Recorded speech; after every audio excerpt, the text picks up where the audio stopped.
আজকে তুমি যার পিছনে ঘুরো তোমার জন্য কিন্তু সে কাঁদে না।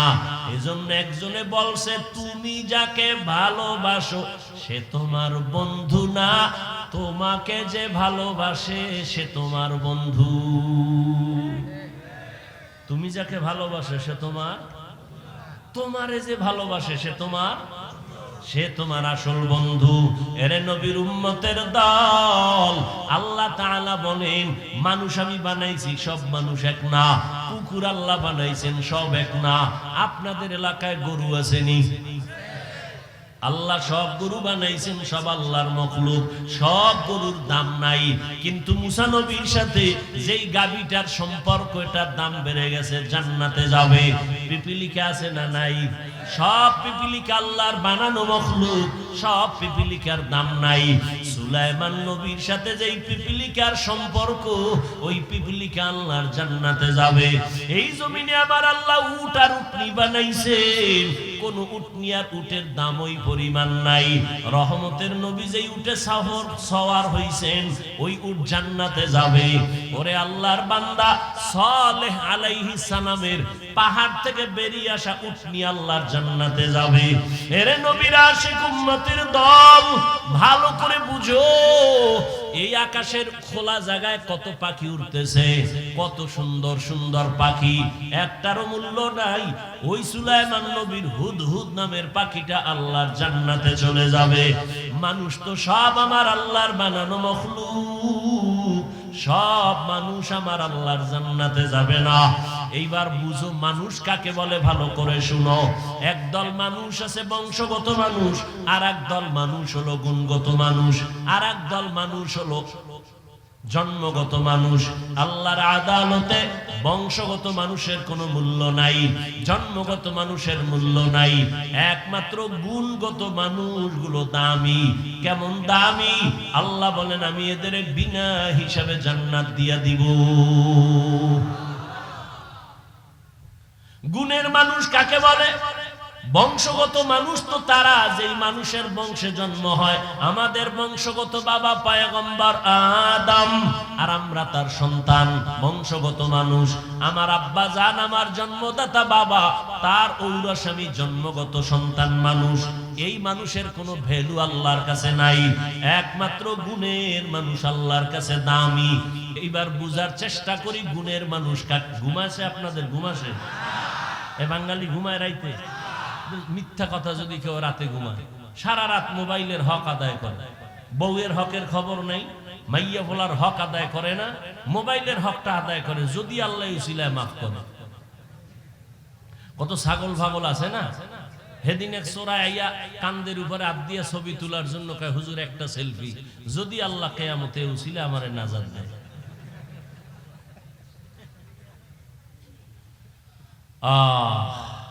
তুমি এখান থেকে বের হওয়া মাত্রই চোখের গুনাহ, হাতের গুনাহ শুরু হয়ে যাবে, জবানের গুনাহ শুরু হবে। এখানে তুমি রহমতের প্যাকেটে আছো, কোনো গুনাহ হবে না ইনশাআল্লাহ। গুণের মানুষ কাকে বলে বুঝো? যেই জিনিস বানানেওয়ালা কোন কাজের জন্য বানায় না, আকামের জন্য বানায়। মনে করেন এই মাইকওয়ালা মাইক বানাইছে একটা কাজের জন্য, বাতিওয়ালা বাতি বানাইছে কাজের জন্য। মনে রাখবেন এটা একটা মূলনীতি, উসুল। যেই বস্তুটা যেই কাজের জন্য বানায়, ওই বস্তুর জন্য ওই কাজ হলো গুণ। ওই কাজটা কি? ধরেন এই মাইক আমার সামনে, ওর কাম কি? আমার কথাটাকে টেনে মেশিন থেকে, ইউনিট থেকে বের করে হরন দিয়ে দূরে সরাবে। এক কথায় সংক্ষেপ জবাব কি? মাইকওয়ালা, মাইক ইঞ্জিনিয়ার যে বানাইছে আওয়াজ দেওয়ার জন্য। কোন কাজের জন্য বলেন? তাহলে মাইকের গুণ কি? আওয়াজ দেওয়া। বাতিওয়ালা বাতি বানাইছে কেন? আলো দেওয়ার জন্য, বাতির গুণ আলো দেওয়া। পাখাওয়ালা পাখা বানাইছে কেন? বাতাস দেওয়ার জন্য, পাখার গুণ হলো বাতাস দেওয়া। ভালো করে বুঝো, মাইকের গুণ আওয়াজ দেওয়া, বাতির গুণ আলো দেওয়া। মাইক যদি আওয়াজ না দেয় সবাই বলবে এটারে লাথি মেরে ফেলে দাও, এটা গুণের মাইক না। বাতি যদি আলো না দেয় বলবে ভেঙ্গে ফেল, এটা গুণের বাতি না। যেই জিনিসটা যেই কাজের জন্য বানায় ওই কাজ হলো ওই জিনিসের গুণ। মাইকের গুণ আওয়াজ দেওয়া, বাতির গুণ হলো আলো দেওয়া, পাখার গুণ হলো বাতাস দেওয়া। মাইক যদি আওয়াজ না দেয় বলবে ভেঙ্গে ফেলো, গুণের মাইক না। বাতি যদি আলো না দেয় ভেঙ্গে ফেলো, এটা গুণের বাতি না। এবার জবাব দাও বাবারা, মানুষ আল্লাহ বানাইছেন কেন? তোমার কথা কেন? ওয়ামা খালাকুতুল জিন্না ওয়াল ইনসা ইল্লা লিয়াবুদুন।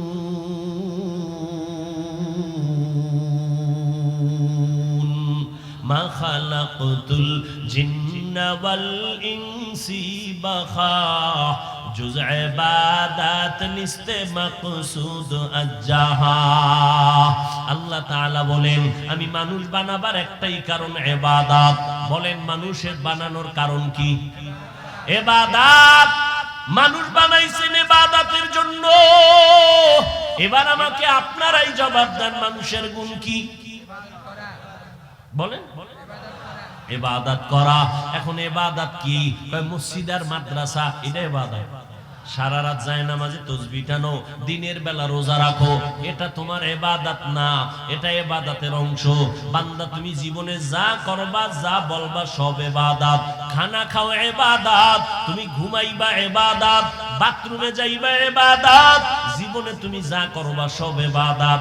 মন গড়া একজনে মাগরিবের নামাজে দাঁড়াইছে, 3 রাকাতে যাইয়া চিন্তায় পড়ছে বেজোর হইরা লাভ কি, আর 2টা সেজদা বাড়াইয়া জোর করি 4 রাকাত হয়ে গেছে। আল্লাহ খুশি না? আল্লাহ কয় বেদবি করলি কেন? সব বাদ, নতুন করে দাঁড়ায় কানে ধর, তওবা করে আবার আল্লাহু আকবার বলে নামাজ শুরু কর। জীবনে যা করবা সব ইবাদত হতে হবে আল্লাহর সন্তুষ্টির জন্য, মদিনা ওয়ালা নবীর আদর্শ অনুযায়ী। ও আমার কলিজার যুবক, এই যে 1 বোতল পানি দেখো স্টেজে, পানি পান করার দরকার তোমারও আমারও পিপাসা নিবারণের জন্য, কিন্তু ইবাদত বানাইয়া পানি পান কর, সওয়াবও হবে পিপাসাও মিটবে। কেমনে? কষ্টের কিছু না। তুমি কেমনে পান করো? বাম হাতটা নিয়ে লাগায় দেবা বোতলে, ডান হাত দিয়া মুখা খুইলে একটা টান মারবা বাম হাতে, আধা লিটার নাই। আমি এটাকে ইবাদত বানায় পান করব, ডান হাতে বোতল ধইরা বাম হাতে মুখাটা খুইলা আমি বোতলটা মুখে দিয়া একবারে পুরাটা পান করব না, 3টা স্টেপ দিয়া আমি পান করব। 3 নিঃশ্বাসে পানিও পান হবে, ইবাদত হবে। ইবাদতের পরিণাম ফল বিনা হিসাবে জান্নাত। জুতা তুমিও পরো, আমিও জুতা পরি, ইবাদত বানায় জুতা পরো। কেমনে? কষ্টের কিছু না। তোমারে কে বলছে ইসলাম কঠিন? বড় সহজ, তুমি মানতে জানো না। জুতাটা পরতে গিয়া ডান পাও ডান জুতায় আগে ঢুকাও, এরপরে বাম পা বাম জুতায় ঢুকাও। দোনো জুতায় পাও যখন ঢুকলো লেভেল পজিশনে রাইখা কদম দেওয়ার আগে ডান পাও দিয়া কদম শুরু করো, এটা সুন্নাত। বাথরুমে তুমি যাও, আমিও যাই, ইবাদত বানায় বাথরুমে যাও। খালি পায়ে বাথরুমে যাইবা না, খালি মাথায় কখনো বাথরুমে যাইও না, কারণ নবী বলেন বাথরুম হলো জিন শয়তানের আড্ডাখানা। ওখানে গিয়া মানুষ অ্যাক্সিডেন্ট হয়, বুক ভেঙে যায়, মাথা ফেটে যায়। জুতা ছাড়া যাইবা না, খালি পায়ে যাওয়া নিষেধ, খালি মাথায় বাথরুমে যাওয়া নিষেধ। দোয়া পইরা ঢুকো, কিছু পারো না তো বিসমিল্লাহ বইলা ঢুকে যাও। বাথরুমে গিয়া যখন বসবা বাম পায়ের উপরে ভর করে বসবা, সুন্নাত। কোন পা? বাম পায়ের উপরে। হাঁটুর উপরে কাপড় উঠাবা না, এটা নবীর সুন্নাত। বাথরুম কমপ্লিট করে বের হয়ে আলহামদুলিল্লাহ বলো, বাম পা দিয়া ঢুকবা, ডান পা দিয়া বের হইবা। বাথরুম হয়ে গেল, ইবাদত হয়ে গেল। এখান থেকে মোনাজাতের পরে আমার বাবারা সবাই বাড়ি যাবেন, যাইয়া অনেকে ফ্রেশ হবেন। ফ্রেশ কি হবেন? ফ্রেশ হইতে গিয়ে গোসল করবেন, হাত ধুইবেন, চেহারা ধুইবেন, পা ধুইবেন। আমি বান্দাও বাসায় যেয়ে ফ্রেশ হব। তবে আপনার ফ্রেশটায় কোনো সওয়াব নাই, আমি সওয়াব বানাইয়া তারপরে ফ্রেশ হব।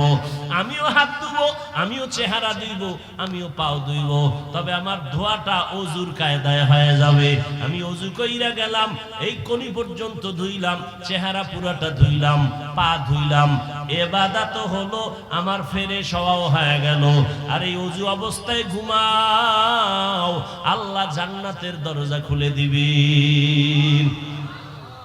খানা খানা আপনারাও, আমরাও তো খানা খাই, কিন্তু বাবা ইবাদত বানায় খানা খাও। নিচু জায়গায় বসো, দস্তারখান বিছায় বসো, দোনো হাতের কবজা পর্যন্ত ধুইয়া তারপরে খানা খাও। যেই প্লেটে ভাত নিবা ওই প্লেটে হাত ধুইবা না, অন্য জায়গায় হাত ধুইয়া বসো। এরপরে খানার প্লেটের ডান দিক দিয়া শুরু করো, লবণ নাও বাম হাতে। কি বাম হাতে লবণ? সোরা কিছু ভদ্র দেখায়, আমি ভদ্র, কারণ বাম হাত দিয়ে লইলে একটু বাথরুমের ফেলেবার আছে তো মজা হয়। নিকৃষ্ট মূর্খ, বাম হাতে লবণ লয়, ময়লা লাগে। তো বাথরুমের ময়লা এটা কেমন হইল? মনে করে বুদ্ধিজীবী, বুদ্ধির বও না। আচ্ছা, তার পৃথিবীতে শ্রেষ্ঠ বুদ্ধিজীবী কোরআনওয়ালারা, কারণ সব থেকে বড় বুদ্ধির গাইডের নাম কোরআন। আর এটা যার সিনা আছে সে হলো শ্রেষ্ঠ বুদ্ধিজীবী। ভাইরা আমার, এই জন্য কেউ কান্দে, কেউ কান্দে, কান্দতেছে, কেউ খবর নাই। হুজুরদের কোনো টেনশনই নেই, আছে আগেও যেমন, এখনো তেমন, ভবিষ্যতেও তেমন। কারণ আমরা মানুষের গোলাম না, আমরা একমাত্র আমার আল্লাহর গোলাম। কার গোলাম? আর তোমরা আমাকে অনেকের গোলাম বলো না, তুমি কার গোলাম? হ্যাঁ বেটা, আহমদ শফি হাটাজারি শাইখুল ইসলাম রহমাতুল্লাহ আলাইহি আওয়ামী লীগের কাছে গেছে, কেউ বিএনপির কাছে গেছে। যাওয়াটা তুমি দালাল মনে করো কেন? ওলামায়ে কেরাম যদি যায় তার রং ঠিক রেখে ইসলামের স্বার্থে যায়। তুমি কোন স্বার্থে দৌড়াও? তুমি যে বড় দালাল, তোর খবর আছে? আলেমের ভুল ধরো না, মানে কপাল বাকিটাও পুরার জন্য। এই বাংলাদেশে যত ঝামেলা দেখো, একমাত্র ওলামায়ে কেরামের সাথে বেয়াদবি করার কারণেই হচ্ছে এগুলো। এখনো যারা বেয়াদবি করো, গাট্টি রেডি রাখ, পালানোর সময় জুতাও নিতে পারবি না, রেডি থাক। আল্লাহ হেদায়েত দান করুন। এরে নবীর উম্মত, মানুষের গুণের নাম কি ভুলে গেছেন? 5 মিনিটে মানুষের গুণের নাম ইবাদত। এখন ইবাদতটা মন গড়া না, না, নবীর তরিকায় হতে হবে। এখন নবীর তরিকা আদর্শ আছে কোরআন হাদিসে, কোরআন হাদিস পড়তে জানেন না। এখন কেমনে যাবেন? কোরআন হাদিস পড়নেওয়ালা উলামায়ে কেরামের কাছে যাও, ইবাদতের নিয়ম শিখিয়া এরপরে ইবাদত করো। তখন হবে তুমি গুণের মানুষ। গুণের মানুষের জন্য বিনা হিসাবে জান্নাত। আল্লাহ এই দিকে ইঙ্গিত করে বলেন, আমি আগে মানুষ বানাই নাই, আগে কোরআন শিখাইছি, তারপরে মানুষ বানাইছি। অর্থাৎ যারা কোরআন হাদিস শিখিয়া উলামায়ে কেরামের নেক নজর নিয়া যারা ইবাদত করবে, তারা গুণের মানুষ, তারা জান্নাতি। আল্লাহ এই দিকে ইঙ্গিত করে বলেন, আমি আগে মানুষ বানাইছি, তারপরে কোরআন শিখাইছি। আগে কোরআন শিখাইছি, তারপরে মানুষ বানাইছি। ও আল্লাহর বান্দারা, এখানে আমরা যারা বসে আছি সবাই তো মানুষ, তবে গুণের মানুষ হতে পারলাম কিনা বড় ভয়। ওরে পারি নাই, যে কারণে এত বয়ান, এত বয়ান, এত বয়ানের পর চোখে পানি আসে না, নামাজ পড়ি না, পর্দা করি না। ও যুবক, এখানে যারা বসে আছো যুবক বাবারা, তুমিও মুসলমান, আমিও মুসলমান।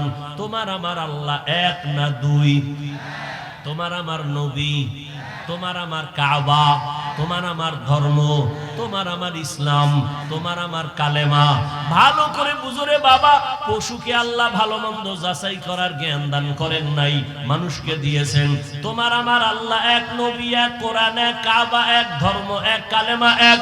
দুনিয়াতে আসছি তাও এক, বিদায় বেলা কাফন হবে 3টা তাও এক। আমি হাফিজুর রহমান বা কোনো বড় এমপি মারা গেলে তার একটা কাফন বাড়ানো হবে না, রিকশা ড্রাইভার যদি গরিব হয়ে মরে যায় একটা কাফন কমাইয়াও দিবে না, কালার হবে আলাদা। হুজুরদের কাফনের কালার একরকম, যুবক বাবাদের আর এক রকম। কে হুজুর না, কে ধনী, কে গরিব, কে আলেম, কে মূর্খ, সব এক কালারের কাফনের প্যাকেট হবে। আজকে আমি বক্তা যত ভাব দেখাই আর তুমি যত ক্ষমতার ভাব দেখাও, সাদা কাফনে যেদিন ঢুকবা ওই দিন সবার ভাবগুলো বন্ধ হয়ে যাবে। ও আল্লাহর বান্দা, কবরের সাইজ হবে এক, ওই কবরে রাখার পরে প্রশ্ন হবে তিনটা, তাও এক। রবের পরিচয় দাও, ধর্মের পরিচয় দাও, রাহমাতুল লিল আলামিনের পরিচয় দাও। ও আমার কলিজার যুবক, ওরে তোমার আমার আল্লাহ এক, নবী এক, কোরআন এক, কাবা এক, ধর্ম এক, কালেমা এক, এরপরেও এত বয়ান, এরপরেও কেন তুমি নামাজ পড়তে চাও না? আমি নামাজ ছাড়ি না, তুমি নামাজ পড়ো না। আমি টুপি ছাড়তে চাই না, তুমি টুপি দিতেই চাও না। আমি দাড়ি কাটতে চাই না, তুমি দাড়ি রাখতে চাও না। বুঝি না বাবা, কারণ কি? আমরা ভুলে আছি না তোমরা ভুলে আছো তারও কোনো খবর পাইতেছি না। একজন যুবক যদি দাঁড়াইয়া বলো, হাফিজ ভাই তোমরা ভুলে আছো, আমরা সঠিক পথে আছি, একটা দলিল দেখাও। এখন আমি দাড়ি কেটে ফেলবো, নামাজ রোজা বাদ দিয়া তোমার লাইনে শার্ট প্যান্ট টাই পইরা নাচ গান করবো। আর যদি বলো না হাফিজ ভাই আপনারাই সঠিক পথে আছেন, আমরা শয়তানের ধোকায় পড়ে গুনার পথে আছি, আপনারা সঠিক, তাহলে আমি তোমাকে বলবো যুবক বাবা, যদি তুমি পা দুটো আগাইয়া দাও আমি তোমার পায়ে হাত রেখে অনুরোধ করে বলবো, জীবনে তো কম নামাজ ছাড়ো নাই, কম বেপরদায় চলো নাই, দাড়ি কম কাটো নাই। ও আমার কলিজার যুবক, কত রাত্র মোবাইলে গুনাহ করে করে রাত কাটাইছো, আর কত রাত্র মোবাইলে গুনাহ করলে তোমার মনের আশা মিটবে, তারপরে তওবা করবা। জীবনে তো কম নামাজ ছাড়ো নাই, আর কতদিন নামাজ না পড়লে তোমার মনের আশা পূরণ হবে, তারপরে তওবা করবা। জীবনে তো কম মাইয়ার চরিত্র নষ্ট করো নাই, আর কতদিন চরিত্র বিধ্বংসী কাজ করলে তোমার মনের আশা পূরণ হবে, তারপরে তওবা করবা। এবং এটাও তুমি বলো কয়দিন তোমার আর হায়াত বাকি আছে। ওই করোনায় কত যুবক চলে গেল, ছাত্র জনতার আন্দোলনে কত যুবকের লাশ চলে গেল। এমন একটা দিন নাই গাড়ির নিচে পানির নিচে যুবকের লাশ নাই, ঘুমের ঘরে যুবকের লাশ। কয়দিন আর বাঁচবারে বাবা? আমি তোমাকে এতক্ষণ যত বয়ান শুনাইছি একবারও বলি নাই আমি হাফিজুর রহমান পাঁচকল্লি মাথায় দিছি, তোমরা যদি না দাও কপাল পুরবে, একবারও বলি নাই। আমি কওমি মাদ্রাসার সন্তান, তোমরা যদি কওমিতে না যাও তোমাদের কপাল খারাপ, একবারও বলি নাই। আমি তাবলীগের লাইনের সন্তান, আমি পীরের মুরিদ, ওই লাইনে যদি তুমি না যাও কপাল খারাপ, একবারও বলি নাই। কি বলি এবার শুনো। ও আমার কলিজার যুবক, তুমি স্কুলে পড়ো, কলেজে পড়ো, চাকরি করো, ব্যবসা করো, আলহামদুলিল্লাহ আলহামদুলিল্লাহ আলহামদুলিল্লাহ। স্কুল ছাড়িও না, কলেজ ছাড়িও না, লেখাপড়া করে ডাক্তার হও, ইঞ্জিনিয়ার হও, একজন প্রফেসর হও, একজন ব্যবসায়ী চাকরিজীবী হও। তবে আমার ছোট্ট একটা দাবি, জীবনে বেয়াদব হইও না। তোমার ব্যবহারে কখনো জানো মা বাবা কখনো কষ্ট না পায়, তোমার আচরণে কোনোদিন যেন শিক্ষকেরা কষ্ট না পায়, তোমার ব্যবহারে কখনো যেন উলামায়ে কেরাম কষ্ট না পায়। কারণ মা বাবায় যদি কষ্ট পায়, বরদোয়া চলে আসলে তোমার জীবন পঙ্গু হয়ে যাবে। শিক্ষকের বরদোয়া যদি নিয়েই ফালাও, লেখাপড়ার জগৎ থেকে হারায় যাওয়া। আলেমের বরদোয়া যদি কপালে লেগে যায়, কষ্ট দেওয়ার কারণে জীবনের চরিত্র আর আদর্শ খুঁজে পাইবা না রে বাবা। এইবার একটু বাস্তবে দেখো, তোমার মতো যুবক জীবনে কোনোদিন মাদ্রাসায় যায় নাই, আলিফ বাতাও শিখে নাই। দেখো স্কুল কলেজে পড়িয়াও নামাজ পড়ে আসেনি, আর কোনো ওয়াজের দরকার নাই। তোমার জীবনের এই শেষ ওয়াজ, বাসায় যাইয়া একা একা ভাববা, আর কোনো ওয়াজ দরকার নেই, শুধু এই পয়েন্ট, আমার মতো যুবক স্কুল কলেজে পড়িয়া যদি নামাজ পড়ে আমি পারি না কেন? ও যুবক বাবারা, তোমার মতো যুবক রাস্তায় গাড়ি চালায় নামাজ ছাড়ে না, তুমি কেন পারো না? তোমার মতো যুবক doctor, professor, engineer, OC, DC SP, RAB, army, police, BDR এর চাকরি করে নামাজ ছাড়ে না, বলো তুমি কেন পারবা না রে বাবা? তোমার কপালে কার অভিশাপ লাগলো? এখনো কেন তওবার দরজায় তুমি ফিরবা না? মনেরে বুঝাইয়া এখনো সময় আছে, তওবা করে নাও। জীবন চলিয়া গেল আর নামাজ ছাড়বা না, দাড়ি কাটবা না, বেপরদায় চলবা না, মা বাবারে কষ্ট দিবা না, শিক্ষকের কষ্ট দিয়া বরদোয়া নিবা না, উলামায়ে কেরামের দোয়া নিয়া, পরামর্শ নিয়া নবীর তরিকা মেনে চলবা।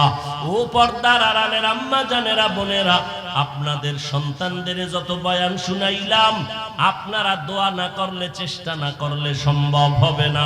এরে আম্মা জান, আপনাদের মতো কত মা এই অঞ্চলে আছে, এখনো আছে, পর্দা করে হালাল ভাবে চলে, মোবাইলে সময় নষ্ট করে না, স্বামীর মাল খেয়ানত করে না, সন্তানগুলো আদর্শওয়ালা বানানোর, গুণের মানুষ বানানোর চেষ্টা করে।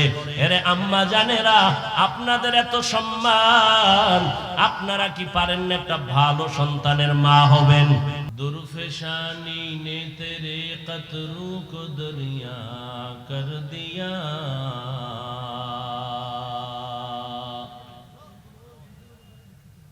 दुर्फशानी ने तेरे कतरों को दरिया कर दिया, दिल को रोशन कर दिया, आँखों को बीना कर दिया, दिल को रोशन कर दिया, आँखों को बीना कर दिया। हकीकत खुल जाएगी बवक्ते इम्तिहान तेरे, हकीकत खुल जाएगी बवक्ते इम्तिहान तेरे, कि सुस्ती में या मेहनत में गुजारी जिंदगी तूने, कि सुस्ती में या मेहनत में गुजारी जिंदगी तूने। मोहम्मद ने आकर कुफर को मिटाया,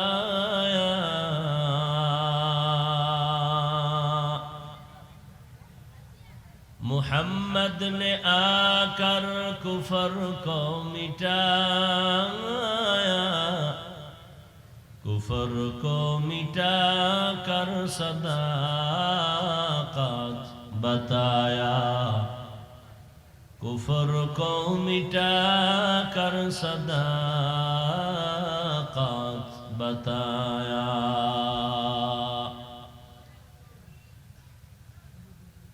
ঐতিহ্যবাহী জামিয়া মিফতাহুল উলুম কর্তৃক আয়োজিত খতমে বুখারী ও আল মিফতাহ কাফেলা সম্মেলন 5 জানুয়ারি 2025 মহতি এ মাহফিলে উপস্থিত মুহতারাম সম্মানিত সভাপতি, প্রধান অতিথি, বিশেষ অতিথিবৃন্দ, হযরত উলামায়ে কেরাম, অত্র অঞ্চলের বিভিন্ন স্থান থেকে আগত আল্লাহ পাকের আশিকিন, জাকিরিন, শাকিরিন, মুহিব্বিন, মুরব্বিয়ান এজাম, কলিজার টুকরা আমার সমবয়সী যুবক বন্ধুগণ, স্নেহের ছোট ভাই, পর্দার আড়ালে মাইকের আওয়াজ শ্রবণরতা মা বোনেরা, আল্লাহ পাকের দরবারে শুকর যে আল্লাহ পাক আমাদেরকে সুস্থ রেখেছেন এবং এই বরকতি মজলিস, উলামায়ে আহলে হকের মজলিসে হাজির হওয়ার তৌফিক দান করেছেন। নেয়ামতের শুকর আদায়ার্থে ঈমানের আওয়াজকে উঁচু করে এক আওয়াজে উচ্চ কণ্ঠে সকলেই মোহব্বতে পড়ি আলহামদুলিল্লাহ। দরুদ ও সালাম সৈয়দুল মুরসালিন, রাহমাতুল লিল আলামিন, শফিউল মুজনিবিন, খাতামুন নবিয়্যিন, সৈয়দুস সাকালাইন, ইমামুল মুরসালিন, হযরত মুহাম্মদুর রাসূলুল্লাহ সাল্লাল্লাহু আলাইহি ওয়া আলিহি ওয়াসাল্লামের উপর সহযোগিতা যারা করেছেন প্রত্যেককেই আল্লাহ পাকের খেদমতের বরকতে দুনিয়াতে শান্তি, পরকালে চিরমুক্তির ব্যবস্থা করে দিন। হযরত উলামায়ে কেরাম দীর্ঘ সময় কোরআন সুন্নাহর আলোকে আলোচনা রেখেছেন, আপনারা ধৈর্যের সাথে আলোচনা শুনছেন। উলামায়ে হযরতদের কথাগুলো সকলকেই সহি তরিকায় আমল করার তৌফিক দান করেন। উলামায়ে হযরতের ইজ্জতকে আল্লাহ বেশি বেশি বাড়ায় দেন। যারা উলামায়ে কেরামের বিরুদ্ধে ষড়যন্ত্রমূলক, চক্রান্তমূলক লেখালেখি করে, বিরুদ্ধে বলে, আল্লাহ তাদের হেদায়েত দান করেন। উলামায়ে কেরামের ইজ্জত বাড়া মানি মুসলমান তথা উম্মতের ইজ্জত বাড়া। উলামায়ে কেরামের অসম্মান মানে উম্মতের অসম্মান। আরো কঠিন করে বললে বলা যায়, উলামায়ে কেরাম এদের ইজ্জতে আঘাত করার মানেই হলো ইসলামের উপরে আঘাত করা। কারণ কিয়ামত পর্যন্ত আর কোনদিন নবী আসবেন না। নাকি আপনাদের ধন্যপুরে নবী রবিউল আউয়ালে আসেন? সাহাবায়ে কেরাম আর কোনদিন আসবেন না। আরে মোবাইল,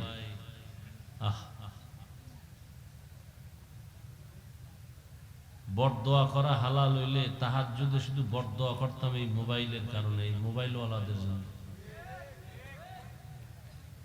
কপাল এত নষ্ট হইছে এই জাতির যে একটা বেহেশতের বাগান যেখানে বসা মাত্রই গুনাহ মাফ। কত বড় কপাল পোড়া যে বসছে বেহেশতের বাগানে, করতেছে কবিরা গুনাহ। অজুনতে আসলে কপাল যদি পুরিয়া যায়, আমি হাফিজুর রহমান কেন আর মক্কা মদিনার ইমাম কেন? স্বয়ং রসুলের বয়ানও কপাল খুলে না। যেই রসুলকে এক নজর দেখলে জাহান্নাম হারাম, যে নবীকে এক নজর দেখলে পেটের ক্ষুধা থাকে না, সেই নবীকে টানা 13 বছর দেখলো, বয়ান শুনলো, এরপরও কপাল খুলে নাই, কালেমা পড়ে নাই। কত বড় নিকৃষ্ট বেঈমান! 13 বছর নবীরে দেখেও কালেমা পড়ে না। আর অন্যদিকে এই কথা বললেন না ভাই, অন্যদিকে 27 বছরের এক যুবক নবীজিকে জবাই করতে আসিয়া নবীজিকে দেখা মাত্র তরবারি ফালায়া কালেমা পড়ে মুসলমান হয়ে গেল। কয় বছরের যুবক? এর নাম কপাল।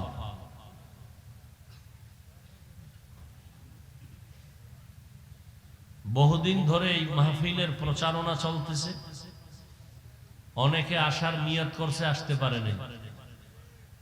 এরা এক কপালওয়ালা। আর এক দল আসছে ঠিক, এই বেহেশতের প্যান্ডেলে ঢুকে নাই। হয়তো দোকান চিল্লাইও না ভাই, আমি কিছু কথা বলবো, রাত্র অনেক হয়ে গেছে, কথাগুলো শুনো। এটা চিল্লা চিল্লির মজলিস না। একটা দূরের মানুষকে চিল্লানো লাগে, তুমি আমার কাছে বসা, চিল্লা চিল্লির কি আছে? হ্যাঁ, চিল্লানোর কিছু স্থান আছে, সেখানে চিল্লাবা। এটা তো চিল্লানোর স্থান না। কথা বলবো, বুঝবা এবং তওবার নিয়তে বসবা যে কিছু আল্লাহ এখান থেকে আসছি গুনাহ নিয়ে, গুনাহ মুক্ত হয়ে বাড়ি যেতে পারে। চিল্লা চিল্লির কি আছে? কথার মধ্যে আদব আছে, চোখের চাহনির মধ্যে আদব আছে, বসার মধ্যে আদব আছে। মানুষের জীবনের সৌন্দর্যই হলো আদব। যার আদব নাই ও যত বড় শিক্ষিত, কোনো দাম নাই। বেয়াদবি আমি আগে মাপ চাই আপনাদের কাছে, আপনারা অনেক দামি মানুষ। যুবকদেরকে আমি বেশিটা টার্গেট করে বয়ান করি, বারবার শব্দ উচ্চারণ করি, তুমি এটা কেন করো, যুবকদেরকে বলি। কারণ যুবকদের মধ্যেই আল্লাহ যে প্রতিভা দিয়েছেন, এটা কাজে লাগাইলে এক যুবকের দ্বারা এক দুনিয়া আলোকিত করা সম্ভব।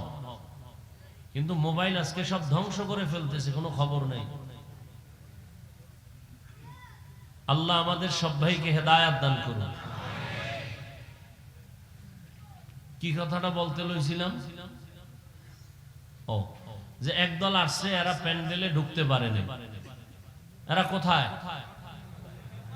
দোকানে ঘুরে। মহিলা প্যান্ডেল তাওয়াফ করে, তাজা তাজা কবিরা গুনাহ করে। আমি হাসবেন না, যা বলতেছি যদি মেধা থাকে গভীর চিন্তা করলে তো কান্না আসা উচিত। হাসেন কেন? আর একদল প্যান্ডেলে বসছে ঠিক, কিন্তু এদের কলবের দরজা বন্ধ মোবাইলের কারণে। এ মোবাইল নিয়ে ব্যস্ত, আসছে খালি যাবে খালি। বয়ানের পরে মোবাইলটা যদি হারিয়ে যায় তোর কপাল পুরাটাই ভরা। একটা বুদ্ধি, এত বুদ্ধি নোয়াখালীর মানুষের। একটা লোক আমার কথার জবাব দিতে পারবা ভালো মতো আদবের সাথে? তুমি মোবাইল ধরছো কেন? 24টা ঘন্টা তুমি মোবাইল নিয়ে ব্যস্ত থাকো। আল্লাহ দয়া করে বেহেশতের বাগানে নিয়ে আসছে, এখানে মোবাইলটা না দেখাইলে তোমার মনের ঝাল মিটে না। কি যুক্তি আছে তুমি মোবাইল হাতে নেওয়া? মদিনার অর্ডার ছাড়া, সরকারের কোনো অনুমতি ছাড়া, ভিন্ন কোনো কারণে 1000 কোটি বার ছবি তোলা হারাম, কবিরা গুনাহ। পৃথিবীর কোনো মুফতির বাবার ক্ষমতা নাই কথার বিরুদ্ধে কিছু বলবে। তুমি কেন মোবাইল হাতে নিছো? কি কাজ কি তোমার? তুমি মনে করো কাম, এটা আকাম, এটা কাম না, এটা আকাম। তুমি হয়তো ভদ্রতার সাথে জবাব দিবা, হাফিজ ভাই এমন কেন করেন, মোহাব্বত করে আসছি রেকর্ড করি। তাহলে তুমি যেই প্রশ্নটা করবা, তোমার থেকে আমি কম চালাক। তোমার এই প্রশ্নের জবাব না লইয়া চেয়ারে বইছি। তুমি 200 হাত দূরে বইসা মোবাইলটা ধরলে না রেকর্ড ভালো হবে, না ছবি ভালো আসবে। তোমার কাজটা নিখুঁত ভাবে মিডিয়াওয়ালারা করতেছে। ওগো আমরা হালালও বলি না, হারামও বলি না, কিচ্ছু বলি না, এটির পক্ষেও আমরা না। তাহলে তুমি তো সকালবেলা ওদের থেকে ডাউনলোড করে নিতে পারবা। শুধু শুধু কেন তুমি এখানে সময় নষ্ট করো? একটা ছুরি হাতে লইয়া গলা কাটা, এটা তোমার কাছে খুব কঠিন। কিন্তু মোবাইল হাতে লইয়া তোমার জীবনকে জবাই করতেছো, তোমার একটা অনুভব হয় না। এখানে বহু শিক্ষিত মানুষ আজকে গুগলে সার্চ দিবা বাসায় গিয়ে, টাচ মোবাইল চালাইলে অঙ্গের কি কি ক্ষতি হয়। চিকিৎসা বিজ্ঞানীরা বাস্তবতার সাথে মিল রেখে কি থিওরি দিয়েছেন। এক মোবাইলে তোমার চোখের পাওয়ার নিয়ে যাইতেছে খবর নাই। হার্ট দুর্বল, মেধা দুর্বল, কিডনি দুর্বল, চরিত্র নাই, লেখাপড়া নাই। এই মোবাইলের কারণে মাথা ব্যথা বেড়ে গেছে, বুকে ব্যথা বেড়ে গেছে, ভয় লাগে কখন তুমি স্ট্রোক করে মরে যাও। এই মোবাইলের কারণে মায়ের সাথে বেয়াদবি করেছো, এই একটা মোবাইলকে কেন্দ্র করে বাবার সাথে বেয়াদবি করেছো, এই মোবাইলকে কেন্দ্র করে শিক্ষকের সাথে বেয়াদবি, আলেমের সাথে বেয়াদবি। এই মোবাইলের কারণে কোথাও তোমাকে কেউ ভালো জানে না, মায়ের টাকা চুরি করেছো। এই মোবাইল ঠিক রাখতে গিয়া বাবার টাকা চুরি করেছো। বাবা মায়ের টাকা না দিলে বন্ধুর পকেট কেটেছো, বন্ধু না দিলে দোকানে সম্মিলিত চুরির ষড়যন্ত্র করতেছো। কি ভালো কাজ করছো মোবাইল দিয়ে আমাকে বুঝাও। চেহারার দিকে তাকাইলে নূর নাই, গুনাহ সারা রাত মোবাইলে, কবিরা গুনাহ, কবিরা গুনাহ, কবিরা গুনাহ দেখতে দেখতে চেহারাটা নষ্ট করে ফেলেছো। চেহারার মধ্যে কোনো উজ্জ্বলতা নাই, লেখাপড়া নাই। আল্লাহ মাফ করুন, আল্লাহ না করুন, যদি এখন মরে যাও মনে মনে মা বাবা খুশি হইব যে একটা চরিত্রহীন, ওর কারণে মানুষের কাছে মুখ দেখাইতে পারি না, মানুষ লজ্জা দেয় যে এই রকম বেয়াদব ছেলে জন্ম দিছো কেন, ও মইরে গেছে, একটা বিপদ গেছে, কানবে ঠিক, মনে মনে খুশি। তাহলে তোমার এই জীবনে কামাই করলা সবার বড়দোয়া, একটা জীবন হইল। অথচ তোমার মতোই বহু যুবক, তোমার মতোই স্কুলে পড়ে, কলেজে পড়ে, চাকরি করে, ব্যবসা করে, 5 ওয়াক্ত নামাজ পড়ে, দাড়িওয়ালা নাই। তোমার কপালে তো খারাপ কেন? কার অভিশাপ লইয়া বইছো? আল্লাহ আমাদের সব ভাইকে হেদায়েত দান করেন। সবার আগে আল্লাহ আমাকে হেদায়েত দান করেন। আমার কলিজার প্রত্যেকটা যুবককে আল্লাহ হেদায়েতের দৌলত দান করেন। বেয়াদবি আবারও মাপ চেয়ে নিলাম। এখানে আমার কোনো ব্যক্তি স্বার্থ নেই, আছে? তোমার মোবাইল দিয়ে তোমার চোখের পাওয়ার চলে যেতেছে। আমরা মোবাইল চালাই, মাঝে মাঝে একটু কিতাব দেখি, এখন কিছুক্ষণ দেখলে এখন ওই অন্য কিতাব পড়তে পারি না, গলায় যায় চোখ। মাথা ব্যথা, জীবনে এই পরিমাণ মাথা ব্যথা ছিল না, ইদানিং এই পরিমাণ মাথা ব্যথা, বুকে ব্যথা, হঠাৎ বুকে ব্যথা। এরপরে তো টাইম মতো ঘুম নাই। মানুষের জীবনের সব থেকে মহা এক মূল্যবান জীবন সুস্থতার ঔষধ রাতের ঘুম। এই ঘুমটা আমি মারতেছি বয়ান করার কারণে, তুই মারতেছ কি কইরা এবার চিন্তা করতো। যুবককে বলছি, আমি তো বয়ান করার কারণে রাত্রে ঘুমাইতে পারি না, আর তুই ঘুম মারছো কি কইরা সারা রাত, হিসাব করতো। একটা বেঈমানের বাচ্চাকেও যদি পাও ধরে বুঝাইতাম, তওবা করতো। তোমার কপাল কেন এত খারাপ? তুমি তো তওবা করতেই চাও না, বরং উল্টা স্লোগান দাও, কি রাস্তা দিয়ে যাইবে আর কইব এত হুজুর ওয়াজ করলো, কারো লাগলো না, ওনারে এত লাগলো, ওনারে বাদ দাও, আকাম বাদ দিব না, হুজুর বাদ দাও। এ জাতির কপাল এত খারাপ হইছে, হুজুর বাদ দিবে, আকাম বাদ দিবে না, বলবে হুজুর বাদ দাও। এত হুজুরে বয়ান করলো, কারো লাগলো না, ওনার লাগে গেছে।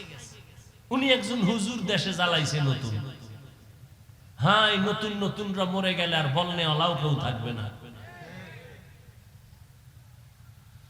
আল্লাহ সবাইকে মাফ করে দেন।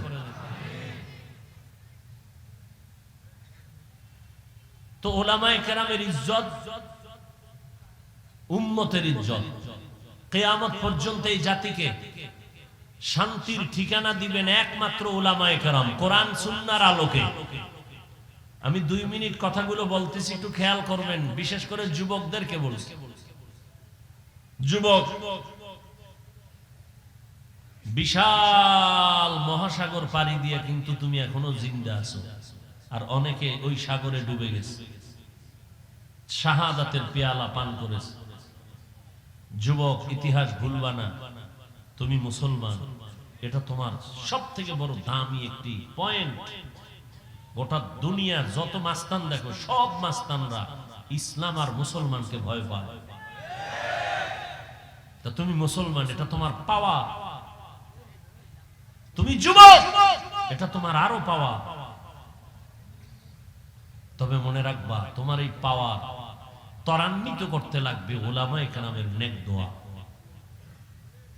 ছাত্র জনতার বৈষম্য বিরোধী আন্দোলনে সফলতার চাঁদ উঠে নাই ততক্ষণ, এদেশের উলামায়ে কেরাম ছাত্র নিয়ে মাঠে নামে নাই যতক্ষণ।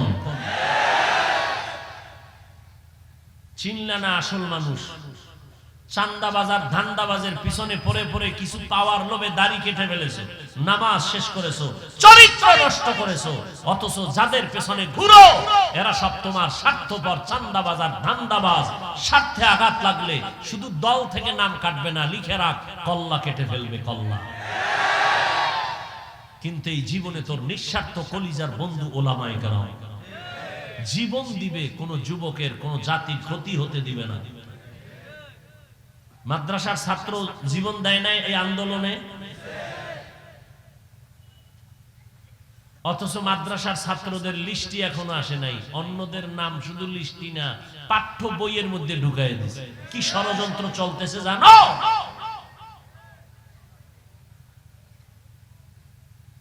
ওদের নাম পাঠ্য বইয়ের মধ্যে দিয়ে দিছে, আর মাদ্রাসার ছাত্র যে শহীদ হইল এদের নাম বইয়ে দিবি দূরের কথা, লিস্টই করেন।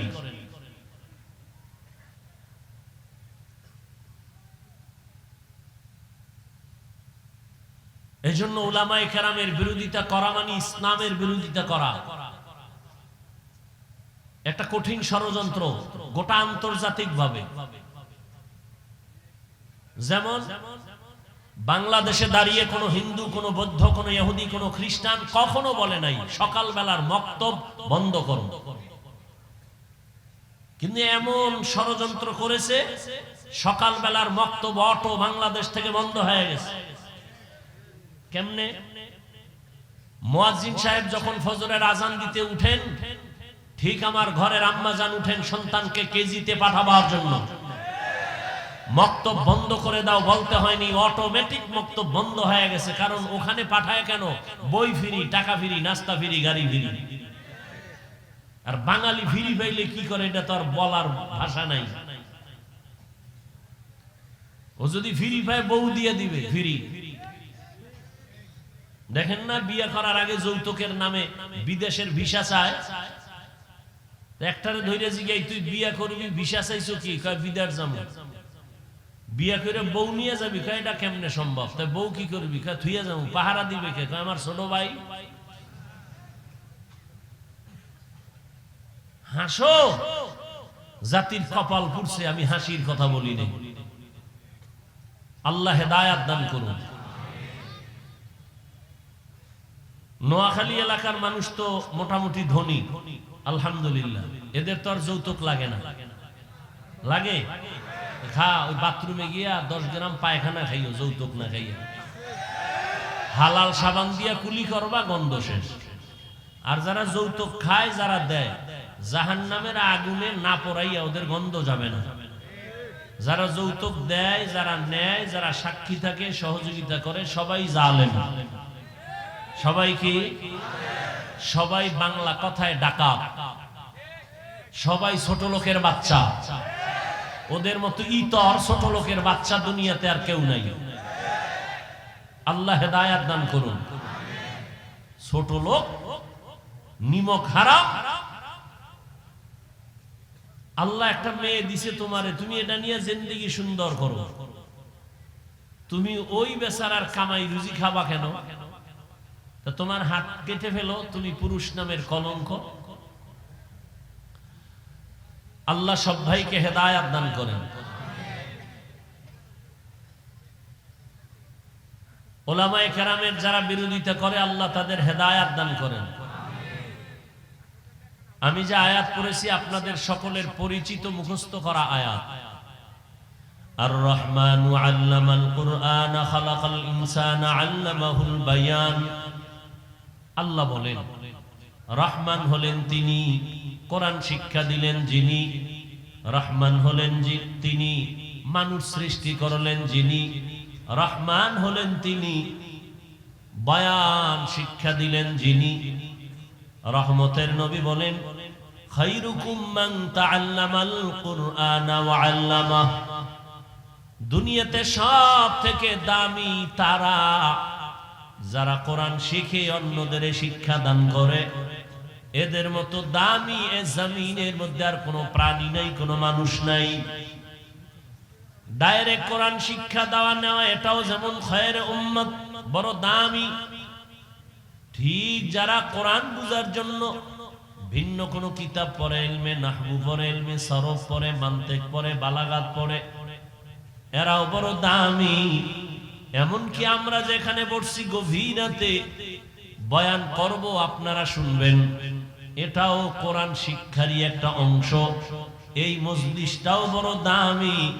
রহমতের নবী বলেন কোন গোলাপ ঘর থেকে যদি বের হইয়া উলামায়ে আহলে হকের মজলিসে যায়, প্রত্যেকের সাথে আমার আল্লাহ ৭০,০০০ রহমতের ফেরেশতাকে কাফেলা বানায়া দেয়। আতিনা ফি দারে দুনিয়া না হাসান, আতিনা ফি দারে উকবানা হাসান, ইয়া গিয়াসাল মুস্তাগীসিন আহদিনা লিফতিখারা বিল উলুমে ওয়াল গিনা। এরকম একটা মজলিস আল্লাহ আরশে আজিমে মিলাইছেন ফেরেশতা দিয়া। আল্লাহ ফেরেশতাদের জিজ্ঞাসা করেন, ফেরেশতারা ধন্যপুর মাদ্রাসার মাঠের কি হালাত? বলে হাজারো মানুষ ওখানে হাজির। কেন? বলে আল্লাহ তোমাকে চায়, আর তোমার জান্নাত চায়, আর জাহান্নাম থেকে মুক্তি চায়। বলে ওরা আমার দেখছে? কয় না, যদি দেখতো পাগল পারা হয়ে যাইতো। আমার জান্নাত দেখছিনি? বলে না, যদি দেখতো আশিক হয়ে যাইতো, বেকারার হয়ে যাইতো। আমার জাহান্নাম দেখছেনি? বলে না, যদি দেখতো বলে পাগল হয়ে ভাগার চেষ্টা করত। আল্লাহ বলেন ফেরেশতারা সাক্ষী থাক, নিজেরাই বলেছিলাম মানুষ বানাবার প্রয়োজন নাই, আজকে সাক্ষী রেখে আমি আল্লাহ ঘোষণা দিলাম আমারে না দেখে, জান্নাত না দেখে, জাহান্নাম না দেখে যারা কোরআনের বাগানে বসছে, তোমরা সাক্ষী থাকো, এদের জীবনের সব গুনাহ মাফ করে দিলাম। এত বরকতি মজলিস। এই মজলিসে আল্লাহ আমাদের তৌফিক দিছেন। এইবার নিয়ত খাঁটি কইরা বসি যে আল্লাহ গুনাহ নিয়ে ঢুকছি, গুনাহ নিয়ে আর বাসায় যাব না, তওবা করে যাব। শেষ দোয়া করে কান্নাকাটি করে মা বাবার জন্য দোয়া করে যাব, ইনশাআল্লাহ। আল্লাহ কবুল করেন। আল্লাহ তাআলা বলেন, দুনিয়াতে আমি মানুষ সৃষ্টি করেছি, মানুষ বড় দামি, আমি আল্লাহ পাক আর কোন প্রাণীকে সৃষ্টির শ্রেষ্ঠ মর্যাদা দেই নাই। ওয়ালাকাদ কাররামনা বানি আদম ওয়া হামালনাহুম ফিল বাররি ওয়াল বাহরি ওয়া রাযাকনাহুম মিনাত তাইয়্যিবাত ওয়া ফাদ্দালনাহুম আলা কাসীরিম মিম্মান খালাকনা তাফদীলা। বনি আদম বড় দামি, আমি আল্লাহ নদীতে, পানিতে, স্থলে চলার জন্য আমি সুন্দর আয়োজন করেছি। যেই লোহা পানির মধ্যে ছেড়ে দিলে নিচে চলে যায়, আমি আল্লাহ মানুষের এমন মেধা দান করেছি, ওই মেধা দিয়ে এমন ভাবে লোহা দিয়ে স্টিমার বানায়, পানির মধ্যে ভেসে থাকে। এক দেশ থেকে ভিন্ন দেশে বান্দা তার তেজারাতের জন্য, ব্যবসার জন্য চলে যায়। আমি আল্লাহ মানুষের অনেক আদর করে বানিয়েছি, আমি আল্লাহ তাদের জন্য উত্তম খানার আয়োজন করেছি। গর্তের পিপিলিকা, আমি আল্লাহ তার খানা আমি দেই, উড়ন্ত পাখির খানাও আমি দেই, জঙ্গলের প্রাণীর খানাও আমি দেই, নদীর মধ্যে হাজারো ধরনের প্রাণীর খানা আমি দেই, মানুষের খানাও আমি আয়োজন করেছি।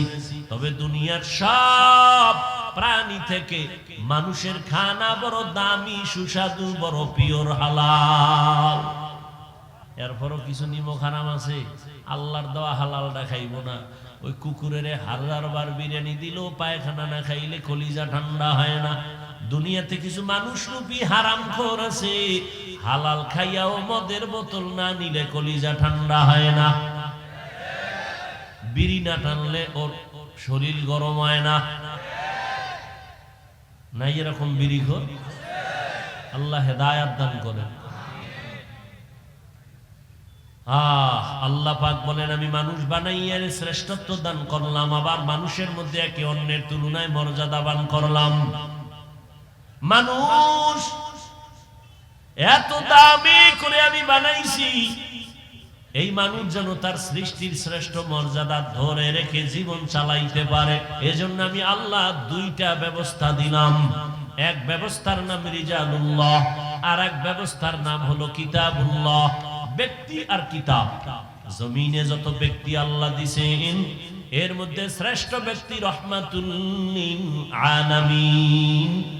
আর আল্লাহ যত কিতাব দিয়েছেন, সমস্ত কিতাবের মধ্যে শ্রেষ্ঠ কিতাব কোরআনুল কারীম।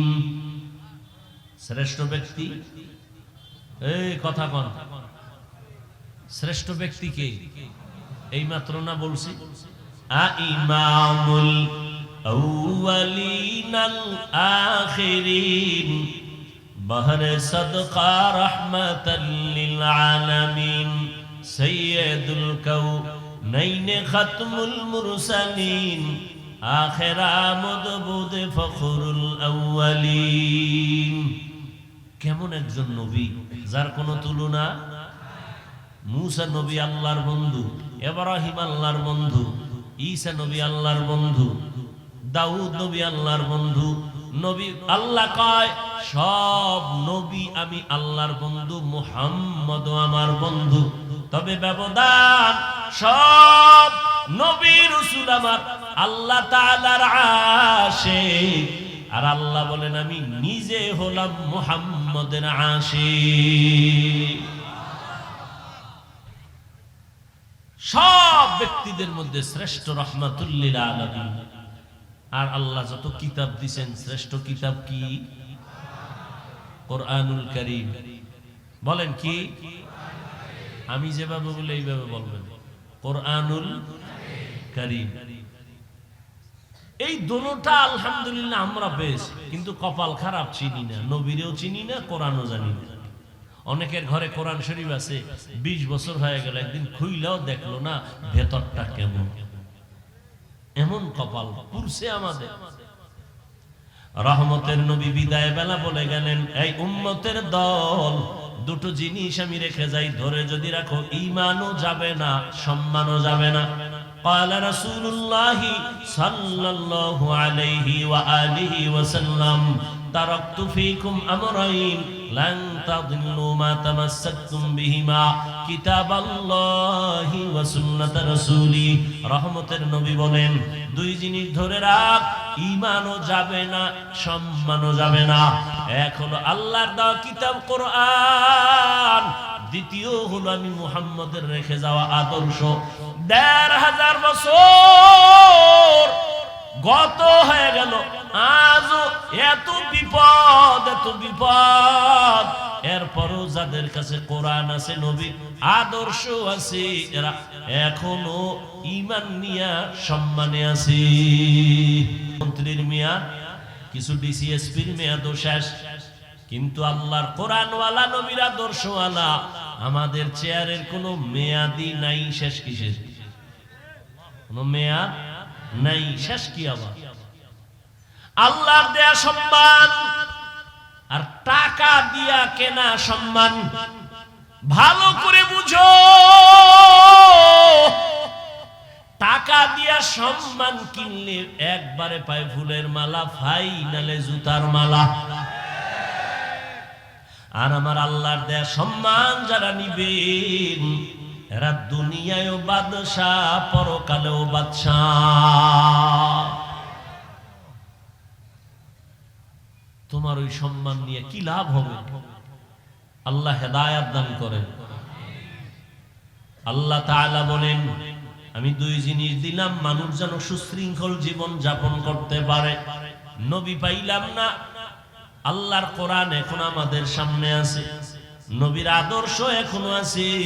এই দুইটা জিনিস ধরে রেখে সামনে আগাও। আল্লাহ তাআলা বলেন, রহমতের নবী দুনিয়াতে আসার পরে 40 বছর পর আমি রহমতের নবীরে দাওয়াতের অনুমতি দিয়া কাজে লাগায় দিলাম।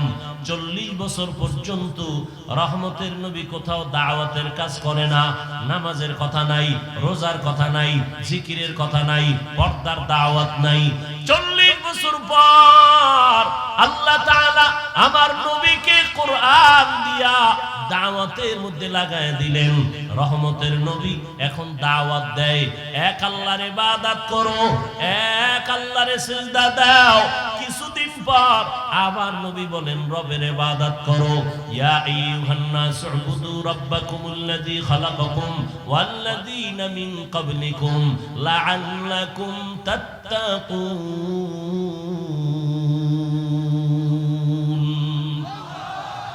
রবের ইবাদত করো।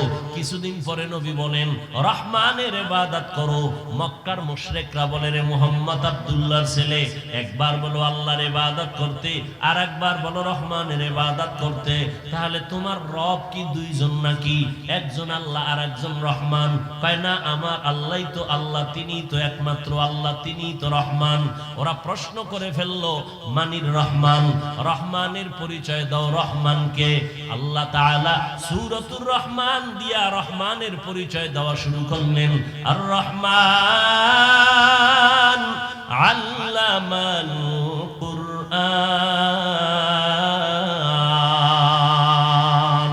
রহমান হলেন তিনি, কোরআন শিক্ষা দিলেন যিনি। খালাকাল ইনসান, মানুষ সৃষ্টি করলেন যিনি। আল্লাহ যে বললেন, বলাটা আমাদের বাস্তবতার টোটাল উল্টা বললেন। আল্লাহ বলেন, আমি মানুষ সৃষ্টি করার আগে কোরআন শিখেছি, এরপরে মানুষ সৃষ্টি করেছি। অথচ বাস্তব হলো, আমরা দুনিয়াতে আসছি আগে, সৃষ্টি আগে, তারপরে আমরা বড় হইয়া কোরআন শিখলাম। আল্লাহ বলে, না না, আমি মানুষ সৃষ্টি করি নাই, আগে কোরআন শিখেছি, তারপরে মানুষ বানাইছি। ও আল্লাহ উল্টা বললেন কেন?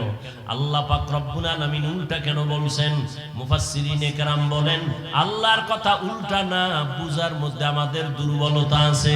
ফিআলুল হাকিম লা ইয়াখলু আনিল হিকমাহ, হাকিমের কোনো কাজ হিকমত থেকে খালি না, জ্ঞানীদের কোনো কাজ জ্ঞান থেকে শূন্য না। ও দয়ার মালিক কেন উল্টা বললেন? আগে কোরআন শিখাইছেন, তারপরে মানুষ বানাইছেন। অথচ আল্লাহ আগে আমাদের বানানোর পর এরপরে কোরআন শিখাইছেন। স্বয়ং রাসূলকেই তো 40 বছর পরে আল্লাহ কোরআন দিলেন, এর আগে কোরআন দেন নাই। আল্লাহ উল্টা কেন বললেন? মুফাসসিরিনে কেরাম তার জবাব লেখেন আল্লাহ তাআলার আদালতে যেই মানুষের কথা বলা হয়েছে ওই মানুষ আর তুমি আমি মানুষ এক না। এই আপনারা তো সব বুদ্ধিমান, আপনাদের তুলনায় আমরা বোকা, আর আমি তো আরো বেশি বোকা। কারণ এলেম আমল কিচ্ছু নাই। আপনাদের দোয়া মুরব্বীদের কিছু দোয়া, সবাই কি আর বড়দোয়া করেনি? এই সবাই বড়দোয়া করে, আর যেই সোরারা বড়দোয়া করে ওদের বড়দোয়া লাগবেও না। ভালো মানুষ কখনো বড়দোয়া করে না। একটু সময় দিলে কিছু কথা বলি, নাইলে মোনাজাত দিয়ে যাই গা। কারণ শয়তান তো আর ও বইয়ে থাকতে পারে না, ওর কাজই হইলো ভালো কাজের মধ্যে ডিস্টার্ব করা। এক ডিস্টার্ব মোবাইল, আর এক ডিস্টার্ব বলবে আর কত এদি পুরান বয়ান চল বাড়ি ল, আবার কারো বিড়ির নেশা, আবার ঘুরে টুরে বসবো। ডিস্টার্ব করেন না, নিজের কপালটাও ঘুরিয়েন না, অন্যের কপাল পরার অপচেষ্টাও করিয়েন না। আল্লাহ মজলিস কবুল করেন। কিছুক্ষণ কথা বলবো, উঠা বসা করেন না আল্লাহর ওয়াস্তে। আল্লাহ পাক যেই মানুষ এখানে ইঙ্গিত করেছেন সেই মানুষ আর আমরা মানুষ কিনা? কথা বলেন। এখানে সবাই আমরা মানুষ, কিন্তু সবাই প্রিয় মানুষ না। এখানে মসজিদ আছে, কার ঘর? বাইতুল মুকাররম মসজিদটা কার ঘর? দুনিয়ার জমিনে যতগুলো মসজিদ সব আমার আল্লাহর ঘর, তবে বাইতুল্লাহর মতো একটাও না। কি বাইতুল্লাহ কেমন? ইন্না আউওয়ালা বাইতিন উযিআ লিন-নাসি লাল্লাযী বিবাক্কাতা মুবারাকান ওয়া হুদা, মুবারাকান ওয়া হুদান লিল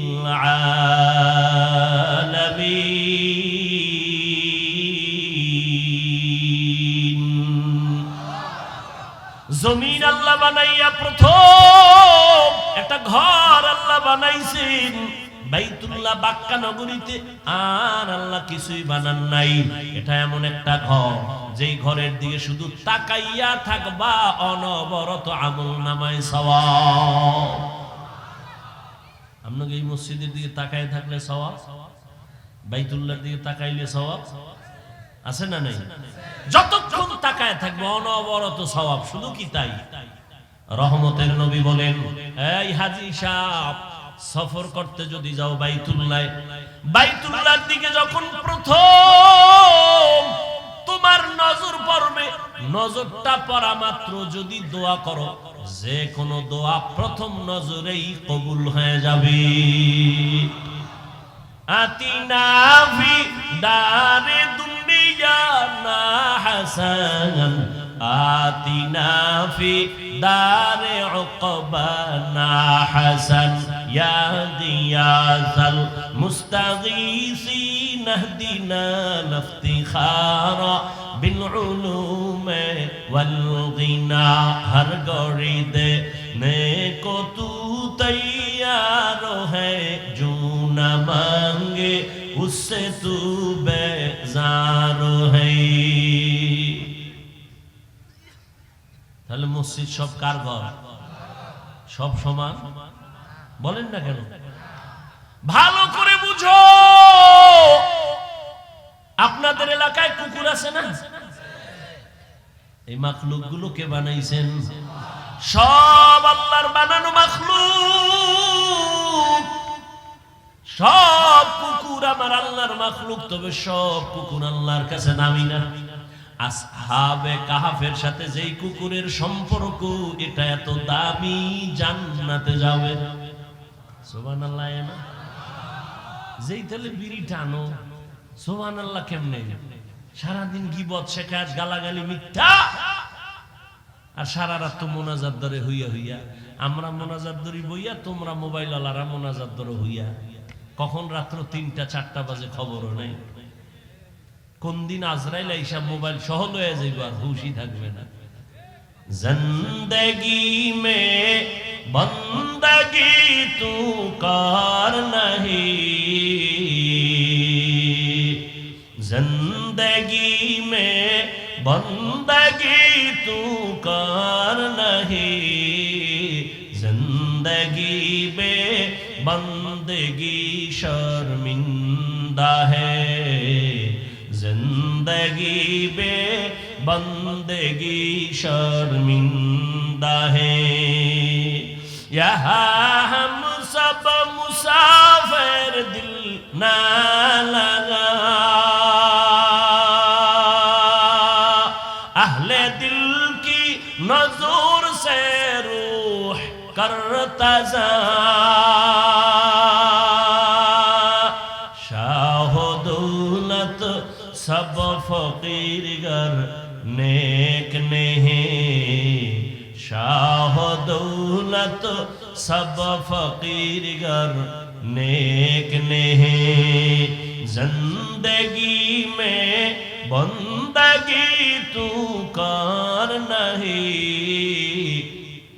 जिंदगी में बंदगी तू कर नहीं, जिंदगी में बंदगी शर्मिंदा है, जिंदगी में बंदगी शर्मिंदा है, जिंदगी में बंदगी कुन बंदगी, बंदगी बे जिंदगी शर्मिंदगी। ও আমার কলিজার যুবক, কয়দিন আর যৌবনের বাহাদুরি করবি? করোনায় কত যুবকের লাশ, জানাজা হলো, কবরে রাখলাম, ট্রিপল মাস্ক লাগায়া বয়া রইছে কুলাঙ্গার শিক্ষিত 2 সন্তান। বাবারে করোনায় ধইরা ফেলছে, কাছে যায় না, মরার ভয়ে। এক পর্যায়ে বাবায় মরেই গেল। ওই শিক্ষিত 2 কুলাঙ্গার মাস্ক লাগাইয়া এলাকার গরিবের টাকা দিয়া কয়, লাশটারে টেনে টেনে রাস্তায় ফেলে দিয়াস। রাস্তায় ফেলে দেওয়ার পরে ওই কুলাঙ্গার 2 সন্তান দরওয়াজা জানালা লক করে দিল। এক নজর দেখলো না বাবার লাশ কুকুরে খাইলো নাকি জানাজা হলো। এই যুবকেরা, ইতিহাস ভুলবি না। ওই সময় দেখছনি এই দেশের টুপিওয়ালা উলামায়ে কেরাম শত শত করোনার লাশ কাঁধে নিলেন, গোসল করালেন, কাফন পরালেন, জানাজা পড়াইয়া কবরের মধ্যে রাখলেন। একজন হুজুরেও করোনায় মরে না। কেমনে বুঝাবো রে যুবক? শুরুতেই বলেছি, উলামায়ে কেরাম ছাড়া কেউ তোদের আপন না। তুই যাকে আপন মনে করো, আমি বলি এ তোর ধান্দাবাজ আর চান্দাবাজ। স্বার্থে যদি আঘাত লাগে তোর দল থেকে নাম কাটবে না, কল্লা কেটে ফেলবে। ওরে আল্লাহর গোলাম, উলামায়ে কেরাম এই জাতিকে নিয়ে যেই ভাবনাটা ভাবে, এই ভাবনা কেউ ভাবে না। সবাই ভাবে নিজের চেয়ার, নিজের ক্ষমতা, নিজের দল। আর উলামায়ে কেরাম নিজের নিয়ে ভাবে না। ইমামতি থাকলে থাকলো, না থাকলে নাই, বয়ান হলে হলো, না হলে নাই। কিন্তু জাতিরে জুলুমের শিকার হতে দেওয়া যাবে না। এই জন্য মাজায় গামছা বাইদা রাস্তায় নেমেছেন। নামার পরে সফলতা আনার পরেও কোনো হুজুর কয় নাই আমার উপদেশটা বানাও। তবে সব আলেম ওলামারা হুঙ্কার দিয়েছে, আবার জুলুম যদি হয় আবার এই জমিনে আন্দোলন হবে। কোন জালেমকে সুযোগ দেওয়া হবে না। জুলুমের বিরুদ্ধে আন্দোলন মুসলমানের আন্দোলন একবার হয় না বারবার, মুসলমান জীবন একবার দেয় না বারবার। উম্মতের জন্য আলেমরা ভাবে। এই যুবক, বহু বুদ্ধি লয়ে ঘুরো, একটু জবাব দাও বাবারা। একটা সরকারি চাকরি করে এক ব্যক্তি বা বেসরকারি চাকরি করে, ডিউটি কয় ঘন্টা? আর তাড়াতাড়ি বলো। 8 ঘন্টা। বেতন, নিম্নে বেতন কত? 20,000 ধরো। কত? 20,000 টাকা বেতন। আর টেবিলের নিচে আজে বাজে মুক্ত তো আছেই, কত ফ্রি। আর বলো বাবা, একজন আলেম মসজিদে ইমামতি করে, তার ডিউটি কয় ঘন্টা? বলো। বেতন কত? 6 লাখ। 5,000, 6,000, 7,000, 6 মাস বাকি। সভাপতি 100 টাকা দেয়, তাও ঠিক মতো মাসে মাসে দেয় না। ওরে একক তো নামাজ যদি না পড়ায়, রিক্সার ড্রাইভার আইয়াও ধমক দেয়, হুজুর গেছিলেন কই? হুজুর বলে, তুমি কে আমারে ধমক দিলা? আমি রিক্সার ড্রাইভার। তোমার এত পাওয়ার কেন? কয় 5 টাকা মাসে বেতন দেই। কি পরিমাণ জুলুম করতেছো! অথচ তোমার যেই সরকারের টাকা নিয়ে চলো, যেই কোম্পানির মালিকের চাকরি করে টাকা নিয়ে সংসার চালাও, ওই কোম্পানির বিরুদ্ধে আবার মানববন্ধন করো, সরকারের বিরুদ্ধে মানববন্ধন করো, বেতনের স্কেল বাড়াও, না হয় গদির মধ্যে লাল বাতি জ্বালায় দিব। আর একজন ইমাম 5-7 হাজার টাকা বেতন পাইয়াও 6 মাসেও বাকি পায় না। কোনদিন বলে নাই বেতন বাড়াও, কোনদিন বলে নাই আমার বেতন বাকি কেন। বরং যত মানুষ গালি দেয়, আল্লাহর বান্দা কলিজা বইরা দোয়া করে, ও দয়ার মালিক, এলাকায় শান্তি দাও, এলাকার রোগীদের সুস্থ বানায় দাও, কবরওয়ালাদের জান্নাত দাও, ব্যবসায়ী চাকরিজীবীদের কামাই রুজিতে বরকত দাও। এরপরও যারা হুজুরের বিরুদ্ধে লেখো, তোর মতো কুলাঙ্গার এই জমিনে আর কেউ নাই।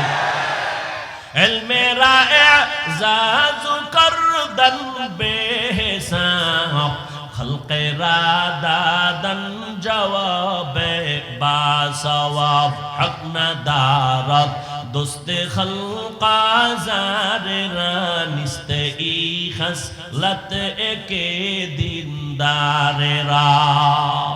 ও আমার কলিজার যুবক, জিনলা না এখনো পর্যন্ত বুঝলা না তোমার আসল কে আর নকল কে রে বাবা। আজকে তুমি যার পিছনে ঘুরো, তোমার জন্য কিন্তু সে কাঁদে না। এজন্য একজনে বলছে, তুমি যাকে ভালোবাসো সে তোমার বন্ধু না, তোমাকে যে ভালোবাসে সে তোমার বন্ধু। তুমি যাকে ভালোবাসো সে তোমার, তোমারে যে ভালোবাসে সে তোমার, সে তোমার আসল বন্ধু। এরে নবীর উম্মতের দল, আল্লাহ তাআলা বলেন, মানুষ আমি বানাইছি, সব মানুষ এক না। কুকুর আল্লাহ বানাইছেন, সব এক না। আপনাদের এলাকায় গরু আসেনি?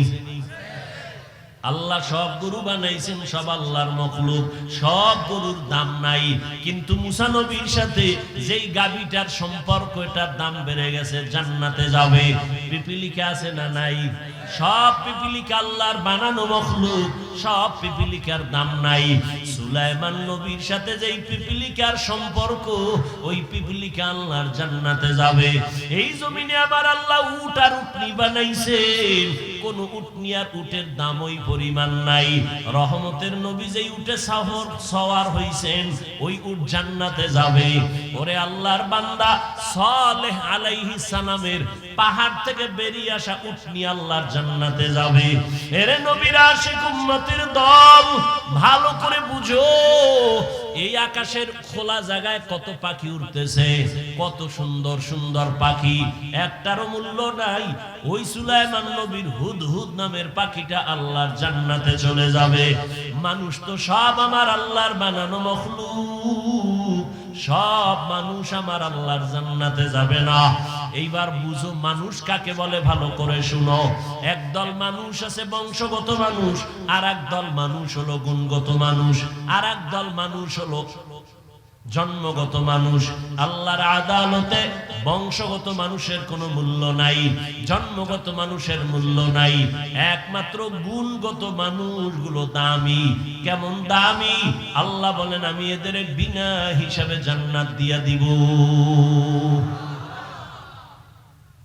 গুণের মানুষ কাকে বলে? বংশগত মানুষ তো তারা যেই মানুষের বংশে জন্ম হয়। আমাদের বংশগত বাবা পয়গম্বর আদম, আর আমরা তার সন্তান, বংশগত মানুষ। আমার আব্বা জান, আমার জন্মদাতা বাবা, তার ঔরস আমি জন্মগত সন্তান মানুষ। এই মানুষের কোনো ভ্যালু আল্লাহর কাছে নাই, একমাত্র গুণের মানুষ আল্লাহর কাছে দামি। এইবার বুঝার চেষ্টা করি গুণের মানুষ ঘুমাছে। আপনাদের ঘুমাছে? এ বাঙালি ঘুমায় রাইতে? মিথ্যা কথা যদি কেউ রাতে ঘুমায়, সারা রাত মোবাইলের হক আদায় করে, বউয়ের হকের খবর নেই, মাইয়া বলার হক আদায় করে না, মোবাইলের হকটা আদায় করে, যদি আল্লাহ উসিলায় মাফ করে। কত ছাগল ফাগল আছে না? সেদিন এক চোরাই আইয়া কান্দের উপরে হাত দিয়ে ছবি তোলার জন্য কয় হুজুর একটা সেলফি, যদি আল্লাহ কিয়ামতে উসিলা আমারে নাজাত দেয়।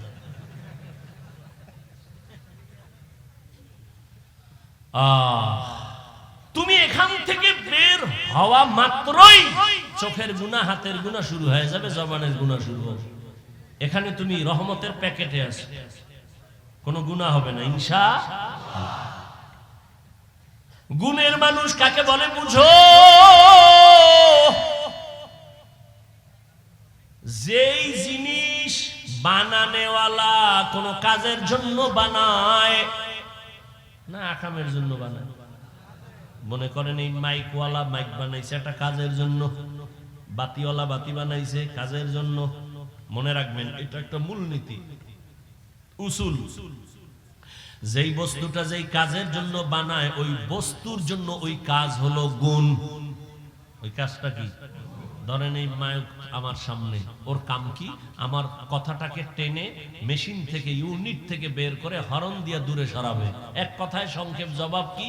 মাইকওয়ালা, মাইক ইঞ্জিনিয়ার যে বানাইছে আওয়াজ দেওয়ার জন্য। কোন কাজের জন্য বলেন? তাহলে মাইকের গুণ কি? আওয়াজ দেওয়া। বাতিওয়ালা বাতি বানাইছে কেন? আলো দেওয়ার জন্য, বাতির গুণ আলো দেওয়া। পাখাওয়ালা পাখা বানাইছে কেন? বাতাস দেওয়ার জন্য, পাখার গুণ হলো বাতাস দেওয়া। ভালো করে বুঝো, মাইকের গুণ আওয়াজ দেওয়া, বাতির গুণ আলো দেওয়া। মাইক যদি আওয়াজ না দেয় সবাই বলবে এটারে লাথি মেরে ফেলে দাও, এটা গুণের মাইক না। বাতি যদি আলো না দেয় বলবে ভেঙ্গে ফেল, এটা গুণের বাতি না। যেই জিনিসটা যেই কাজের জন্য বানায় ওই কাজ হলো ওই জিনিসের গুণ। মাইকের গুণ আওয়াজ দেওয়া, বাতির গুণ হলো আলো দেওয়া, পাখার গুণ হলো বাতাস দেওয়া। মাইক যদি আওয়াজ না দেয় বলবে ভেঙ্গে ফেলো, গুণের মাইক না। বাতি যদি আলো না দেয় ভেঙ্গে ফেলো, এটা গুণের বাতি না। এবার জবাব দাও বাবারা, মানুষ আল্লাহ বানাইছেন কেন? আমার কথা কেন? ওয়ামা খালাকুতুল জিন্না ওয়াল ইনসা ইল্লা লিয়াবুদুন।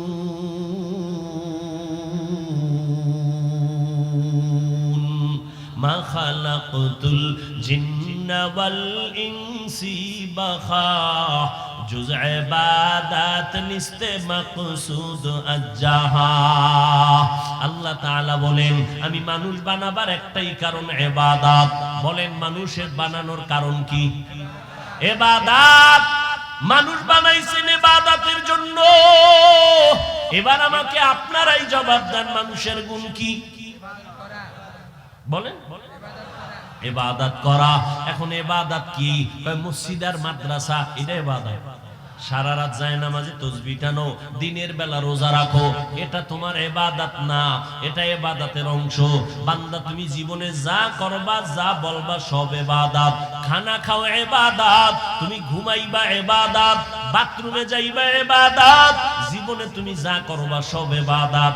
মন গড়া একজনে মাগরিবের নামাজে দাঁড়াইছে, 3 রাকাতে যাইয়া চিন্তায় পড়ছে বেজোর হইরা লাভ কি, আর 2টা সেজদা বাড়াইয়া জোর করি 4 রাকাত হয়ে গেছে। আল্লাহ খুশি না? আল্লাহ কয় বেয়াদবি করলি কেন? সব বাদ, নতুন করে দাঁড়ায় কানে ধর, তওবা করে আবার আল্লাহু আকবার বলে নামাজ শুরু কর।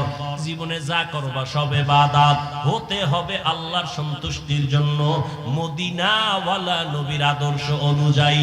ও আমার কলিজার যুবক, এই যে এক বোতল পানি দেখো স্টেজে, পানি পান করার দরকার তোমারও আমারও পিপাসা নিবারণের জন্য, কিন্তু ইবাদত বানাইয়া পানি পান কর, সওয়াবও হবে, পিপাসাও মিটবে।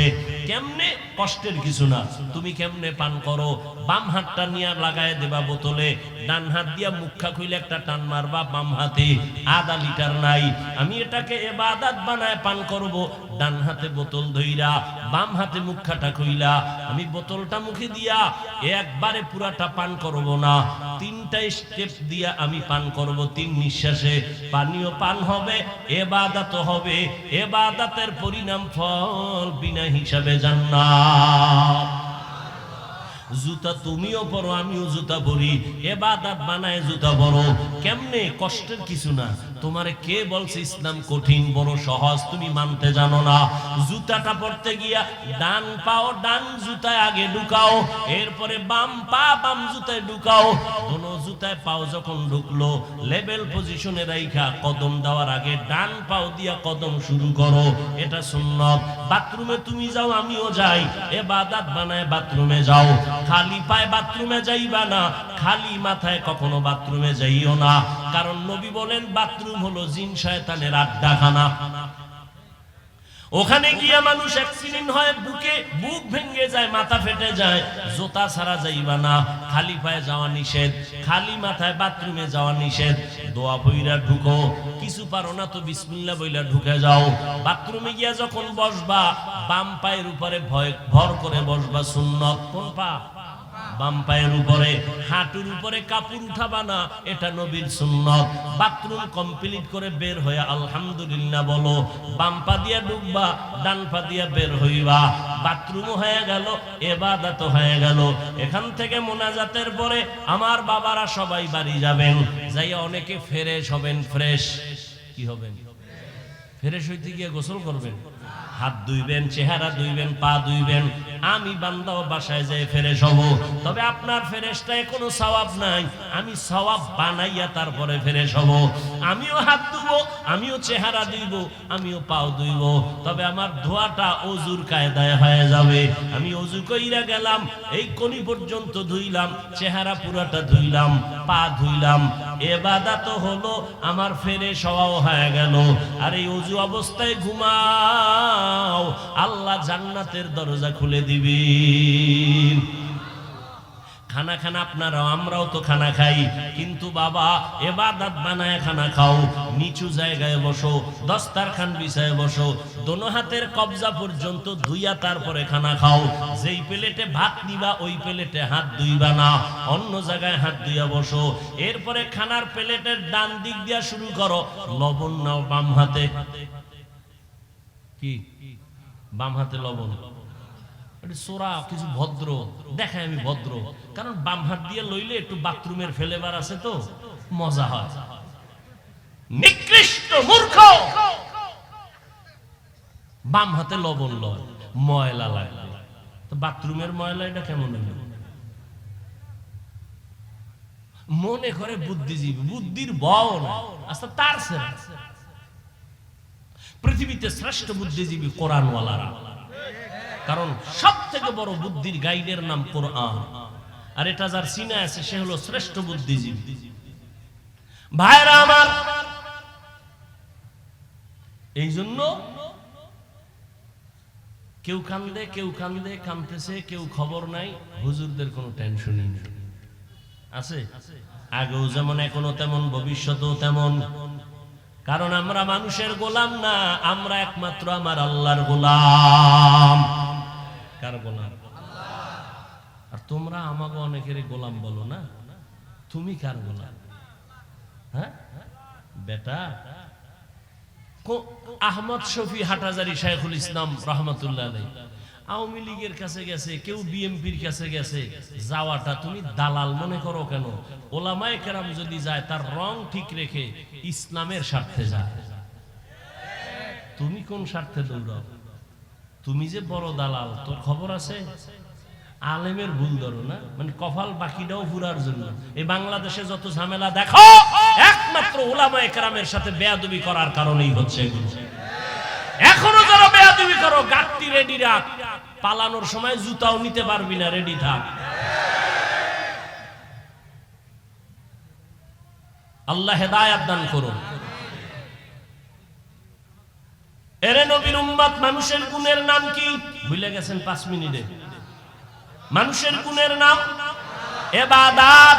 এখন ইবাদতটা মন গড়া না, না, নবীর তরিকায় হতে হবে। এখন নবীর তরিকা আদর্শ আছে কোরআন হাদিসে, কোরআন হাদিস পড়তে জানেন না, এখন কেমনে যাবেন? কোরআন হাদিস পড়নেওয়ালা উলামায়ে কেরামের কাছে যাও, ইবাদতের নিয়ম শিখিয়া এরপরে ইবাদত করো, তখন হবে তুমি গুণের মানুষ। গুণের মানুষের জন্য বিনা হিসাবে জান্নাত। আল্লাহ এই দিকে ইঙ্গিত করে বলেন, আমি আগে মানুষ বানাই নাই, আগে কোরআন শিখাইছি, তারপরে মানুষ বানাইছি। অর্থাৎ যারা কোরআন হাদিস শিখিয়া উলামায়ে কেরামের নেক নজর নিয়া যারা ইবাদত করবে, তারা গুণের মানুষ, তারা জান্নাতি। আল্লাহ এই দিকে ইঙ্গিত করে বলেন, আমি আগে মানুষ বানাইছি, তারপরে কোরআন শিখাইছি, আগে কোরআন শিখাইছি, তারপরে মানুষ বানাইছি। ও আল্লাহর বান্দারা, এখানে আমরা যারা বসে আছি সবাই তো মানুষ, তবে গুণের মানুষ হতে পারলাম কিনা বড় ভয়। ওরে পারি নাই, যে কারণে এত বয়ান, এত বয়ান, এত বয়ানের পর চোখে পানি আসে না, নামাজ পড়ি না, পর্দা করি না। ও যুবক, এখানে যারা বসে আছো যুবক বাবারা, তুমিও মুসলমান, আমিও মুসলমান। তোমার আমার আল্লাহ এক না দুই, তোমার আমার নবী, তোমার আমার কাবা, তোমার আমার ধর্ম, তোমার আমার ইসলাম, তোমার আমার কালেমা। ভালো করে বুঝরে বাবা, পশুকে আল্লাহ ভালো মন্দ যাচাই করার জ্ঞান দান করেন নাই, মানুষকে দিয়েছেন। তোমার আমার আল্লাহ এক, নবী এক, কোরআন এক, কাবা এক, ধর্ম এক, কালেমা এক। দুনিয়াতে আসছি তাও এক, বিদায় বেলা কাফন হবে 3টা, তাও এক। আমি হাফিজুর রহমান বা কোনো বড় এমপি মারা গেলে তার একটা কাফন বাড়ানো হবে না। রিকশা ড্রাইভার যদি গরিব হয়ে মরে যায়, একটা কাফন কমাইয়াও দিবে না, কালার হবে আলাদা। হুজুরদের কাফনের কালার একরকম, যুবক বাবাদের আর এক রকম। কে হুজুর, কে হুজুর না, কে ধনী, কে গরিব, কে আলেম, কে মূর্খ, সব এক কালারের কাফনের প্যাকেট হবে।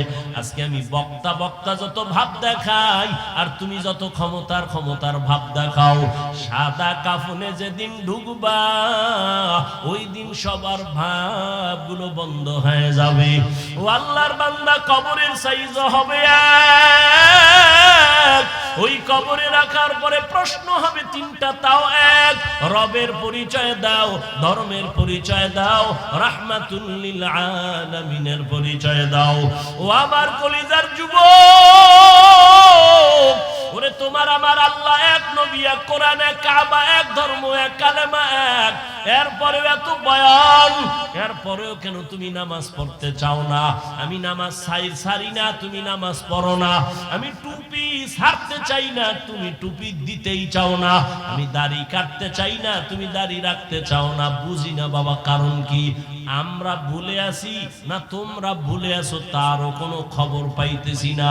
একজন যুবক যদি দাঁড়াইয়া বলো, হাফিজ ভাই, তোমরা ভুলে আছো, আমরা সঠিক পথে আছি, একটা দলিল দেখাও।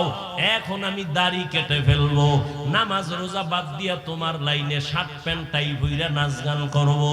আর যদি বলো না হাফিজ ভাই, আপনারাই সঠিক পথে আছেন, আমরা শয়তানের ধোকায় পড়ে গুনার পথে আছি, আপনারা সঠিক, তাহলে আমি তোমাকে বলবো যুবক বাবা, যদি তুমি পা দুটো আগাইয়া দাও, আমি তোমার পায়ে হাত রেখে অনুরোধ করে বলবো, জীবনে তো কম নামাজ ছাড়ো নাই, কম বেপরদায় চলো নাই, দাড়ি কম কাটো নাই। ও আমার কলিজার যুবক, কত রাত্র মোবাইলে গুনাহ করে করে রাত কাটাইছো, আর কত রাত্র মোবাইলে গুনাহ করলে তোমার মনের আশা মিটবে, তারপরে তওবা করবা।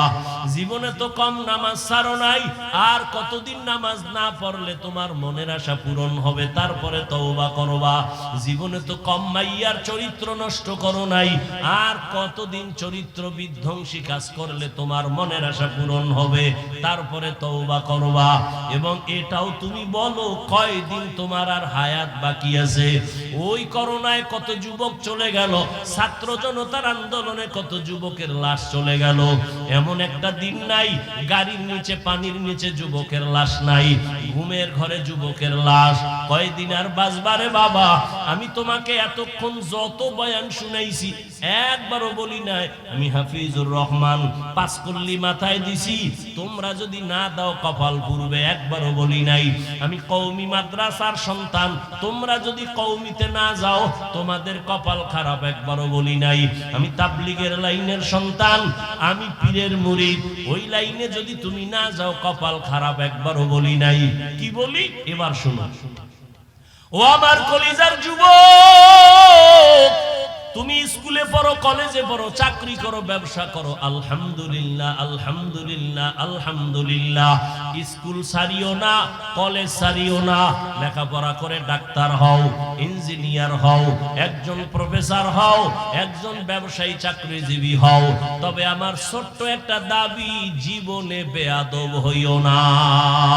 তোমার ব্যবহারে কখনো যেন মা বাবা কখনো কষ্ট না পায়, তোমার আচরণে কোনোদিন যেন শিক্ষকেরা কষ্ট না পায়, তোমার ব্যবহারে কখনো যেন উলামায়ে কেরাম কষ্ট না পায়।